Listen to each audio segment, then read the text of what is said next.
Bonjour à tous, c'est Evoir, j'espère que vous allez bien. On se retrouve aujourd'hui pour un nouvel épisode de Demain nous appartient en avance et nous allons parler d'Aurore qui confronte Samuel, Alain avoue ses sentiments, le dangereux plan de Swazik et Samuel, l'étrange comportement de Chloé, la couverture d'Aurore sera-t-elle compromise et nouveau look pour Chloé. Tout d'abord, avant que la vidéo commence, n'hésitez pas à vous abonner à cette chaîne YouTube et à liker cette vidéo pour ne rater aucune des prochaines vidéos. Bonne vidéo à tous. Pour commencer, la semaine prochaine, Aurore confronte Samuel. Aurore demande des explications à Samuel. Elle est convaincue que son amie l'a prise en photo discrètement lorsqu'elle embrassait l'homme auprès duquel elle est actuellement en mission infiltration. Pourtant, Samuel nie tout en bloc. Il n'aurait jamais fait une chose pareille, même pour venger William. Aurore est perdue. Elle sait que quelqu'un la suit depuis quelque temps. Cette photo en est la preuve. Alors qui en est l'auteur? Le lendemain du mystérieux mail qu'elle a reçu sur son ordinateur de travail, Aurore a demandé à Samuel de la rejoindre au Spoon, et alors que le docteur Chardot arrive enfin et lui demande si elle va se décider à lui parler de son comportement envers William, la policière le coupe net en lui montrant la photo du baiser avec Achille et en lui demandant des explications. Mais Samuel prévient évidemment Aurore qu'il n'est absolument pas à l'origine de cette photographie, et même si Aurore insiste, Samuel reste ferme sur sa position et lui fait comprendre que s'il avait quelque chose à lui dire sur son cas, il lui aurait dit en face et pas à l'aide d'un cliché envoyé dans un mail anonyme. Aurore semble alors complètement perdue, et malheureusement elle sera seule pour la suite de ses recherches, car bien évidemment elle ne peut pas parler de sa mission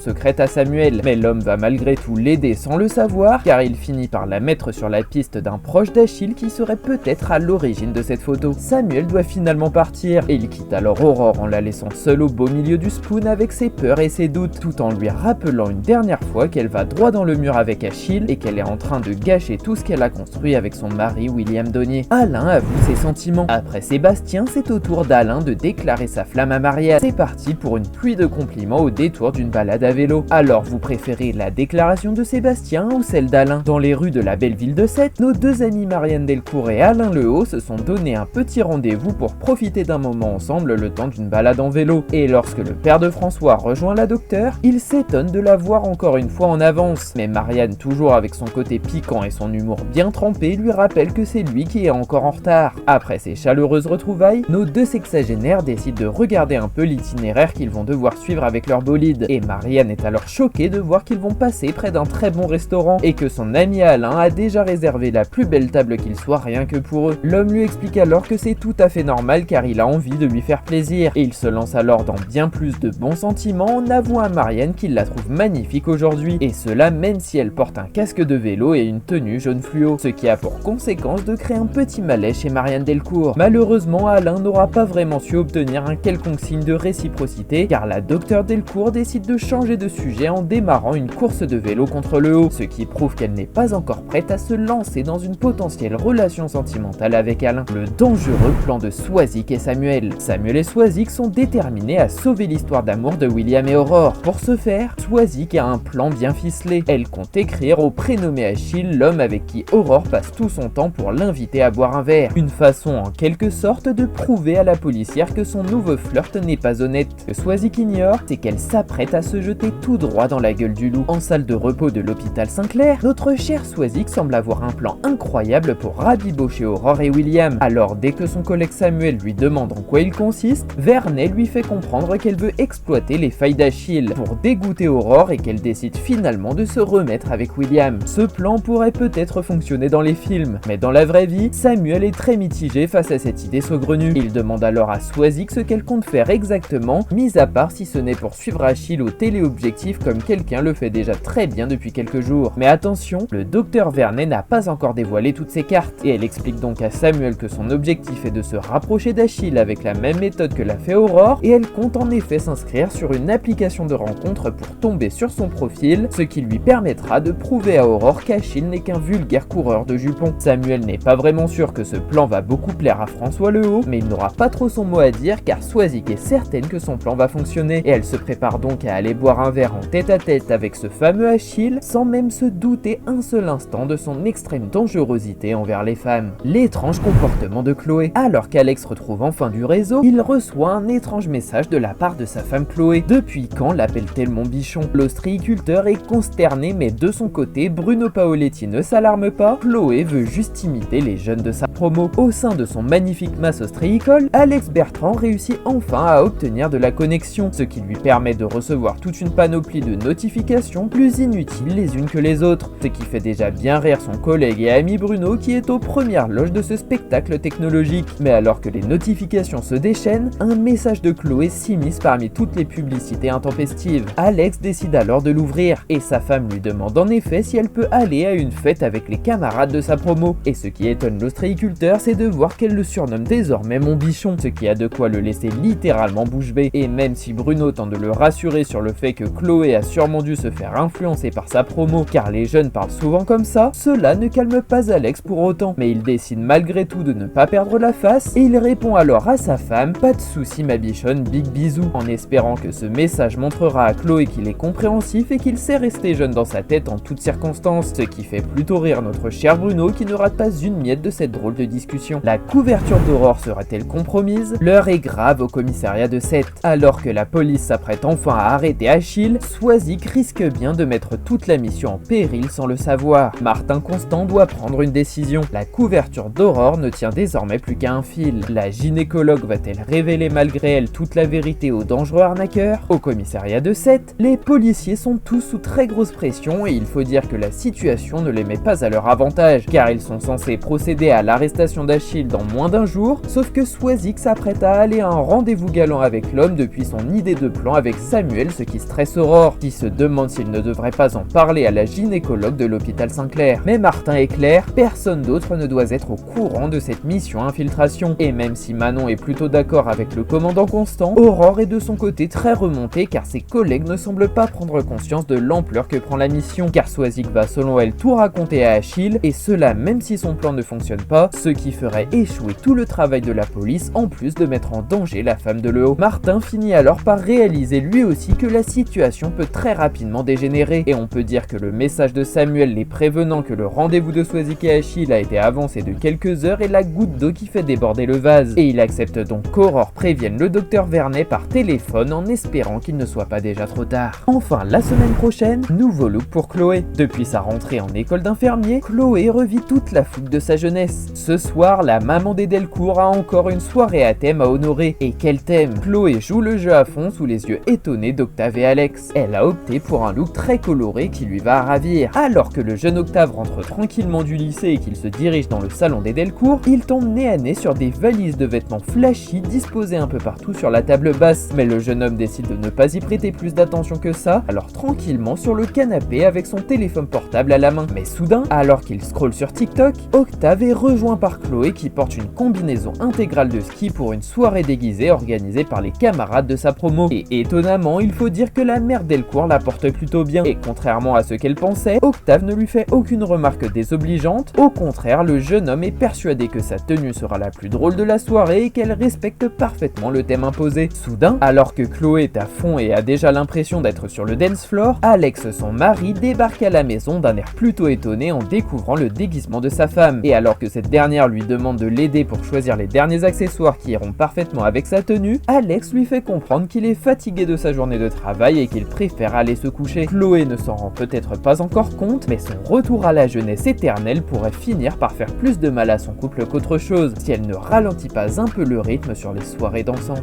Cette vidéo est déjà terminée, j'espère sincèrement qu'elle vous aura plu. Je vous le rappelle, n'hésitez pas à vous abonner à cette chaîne YouTube et activer la cloche pour ne rien louper. Cet été voir. Merci à tous, passez une très belle journée.